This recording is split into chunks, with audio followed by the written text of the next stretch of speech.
Hi price எல்லாம்.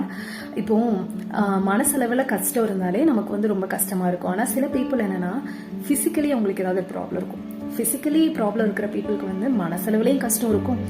அவங்களோட வேலையே சிலரால் ஒழுங்காக பார்க்க முடியாது. அது ஏதாவது ஒரு டிசீஸ் இருக்கும். அந்த மாதிரி நிறைய பேர் இருப்பாங்க. அவங்கக்கிட்ட போய் நம்ம இதை கேட்டால் அவங்கள ஹர்ட் ஆகும்னு தெரியும்.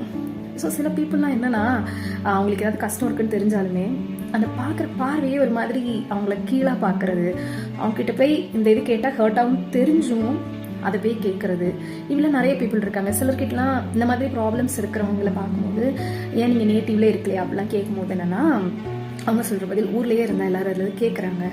நம்மளோட பார்வைகளும் நம்மளோட வார்த்தைகளும் எப்படி இருக்குன்னா மற்றவங்களுக்கு வந்து வாழ வைக்கிறதா இருக்கணும். ஐ மீன் அவங்களுக்கு ஒரு பாசிட்டிவிட்டியை கொடுக்குறதா இருக்கணும்.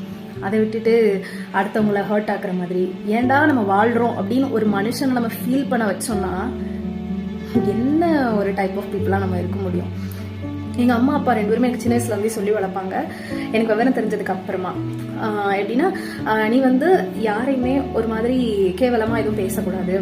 இப்போ ஒரு பாடி ஷேமிங்காக இருக்கலாம், யாரையாவது ஒருத்தர் நீ பாடி ஷேமிங் பண்ணுற, ஏதாவது ஒரு ஹர்ட் ஆகிற மாதிரி பேசுகிற அப்படின்னா அவங்க உன்னை பார்த்து இந்த வார்த்தையை சொன்னால் உனக்கு எப்படி இருக்கும்? மேபி உனக்கு அது வந்து நீ அந்த மாதிரி ப்ராப்ளத்தில் இல்லைனாலும் நம்ம ஃபேமிலியிலேயுமே வரக்கூடியவங்களுக்கு யாராவது அப்படி இனிமே வரக்கூடிய ஜென்ரேஷன்ஸ்க்கு அப்படி ஏதாவது ஒரு ப்ராப்ளம் இருந்தால் உன்னால் தாங்க முடியுமா அப்படின்னு சொல்லி கேட்பாங்க.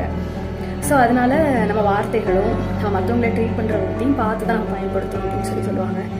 ஸோ அது என்னென்னா எனக்கு அது ஒரு விஷயம் அப்படின்னு சொல்லி கேள்விப்படுறது ரொம்ப கஷ்டமாக இருந்துச்சு. பைபிள் ஒரு வசனம் இருக்கு, 1 பேதுரு 3:10 ஜீவனை விரும்பி நல்ல நாட்களை காண வேண்டும் என்றிருக்கிறவன் பொல்லாப்புக்கு தன் நாவையும் கபடத்துக்கு தன் உதடுகளையும் விலக்கி காத்து பொல்லாப்பை விட்டு நீங்கி நன்மை செய்து சமாதானத்தை தேடி அதை பின்தொடர கடவன். ஸோ நம்ம வந்து பெட்டர் டேஸ்க்காக வெயிட் பண்றோம், இன்னும் நிறைய வருஷம் வாழணும் அப்படின்னு நம்ம ஜீவனை விரும்புறோம் அப்படின்னா தேவையில்லாத வார்த்தைகள், பொல்லாப்பான வார்த்தைகளுக்கு நம்ம நாவை விலக்கி காத்துக்கொள்ள வேண்டும்.